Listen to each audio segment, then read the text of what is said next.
Imagine sitting in a campus interview and the interviewer asks you the most basic question. What according to you is marketing? You pause. You think in your mind that, oh wow, this is an easy question to crack. I can totally ace this interview. But think again. Can you?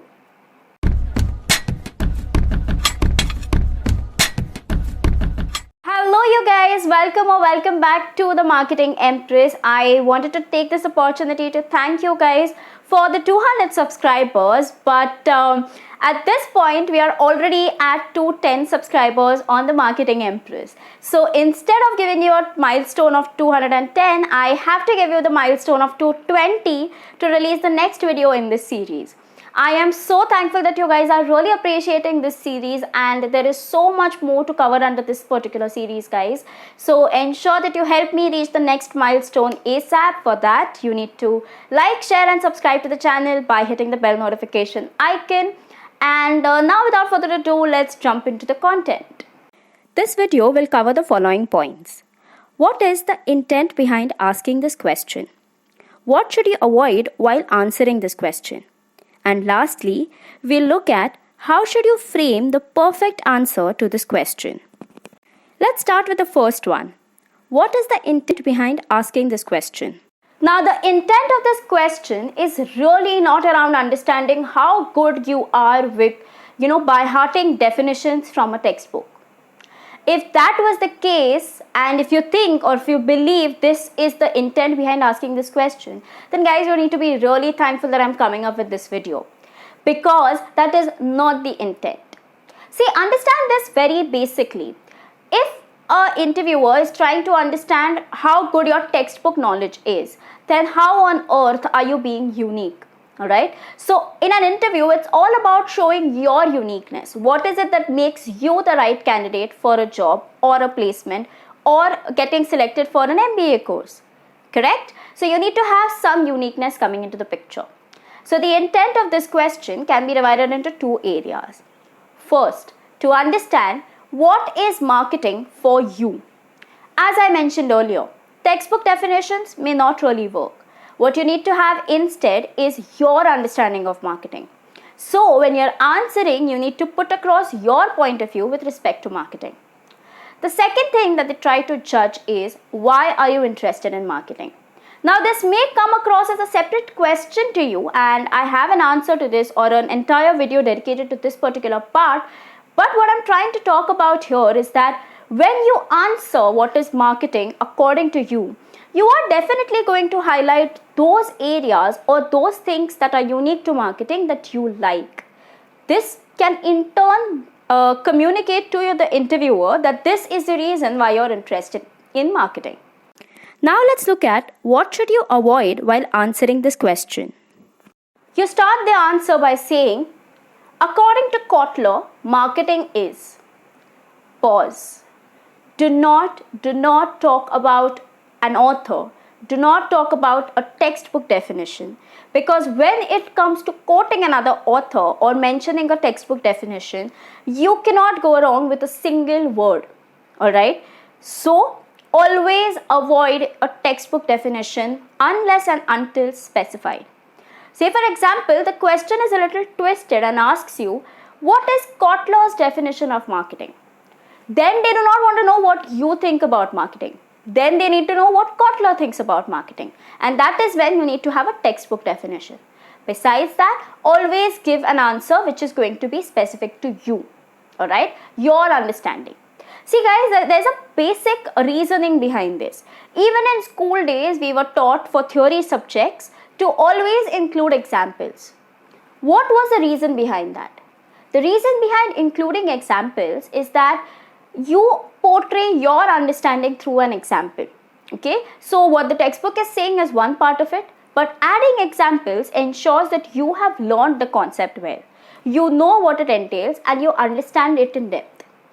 Second type of answer that you should avoid is, marketing is communication. And guys, I have come across this answer in the past, and it's totally not the one that an interviewer will look for. Mind you, it's not incorrect, but communication is only a small part of marketing. There are multiple other things that marketing takes into account. And if you only talk about communication, it may show your lack of knowledge. So ensure that you avoid this part as well. Lastly, let's look at the right way to answer this question. Now, a lot depends on the way you start this answer. It's always better to start with, according to me, marketing is, instead of marketing is. What happens here is that you are setting forth in the start itself that what you're about to say is specific to you or what you believe in, instead of stating what marketing is to everyone in general. Alright, so guys, trust me, this itself makes a lot of difference.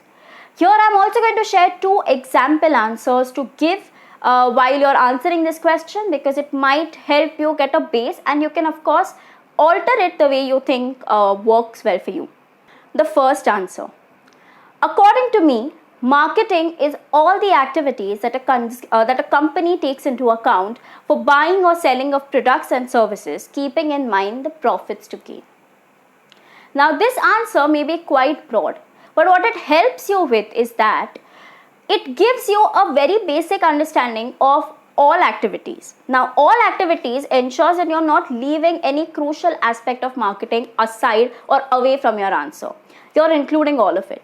So even if all activities is a broad area to target, it can still be something very beneficial for you.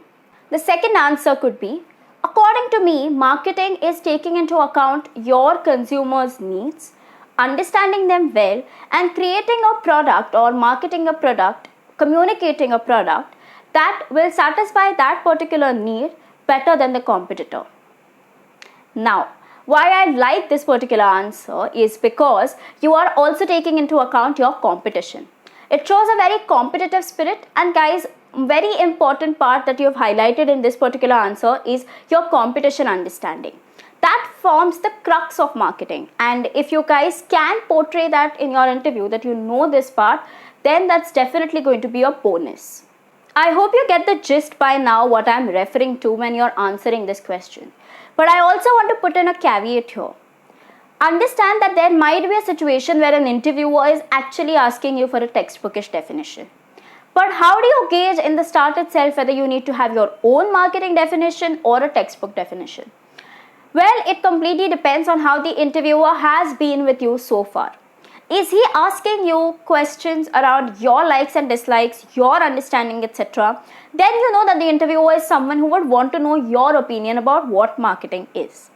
But if you know the person is very much involved in understanding your concepts and understanding your textbookish knowledge, then you need to have a textbook definition ready. In the best case scenario, you need to have answers to both prepared. So you have your own marketing answer as well as a textbook answer that you know thoroughly.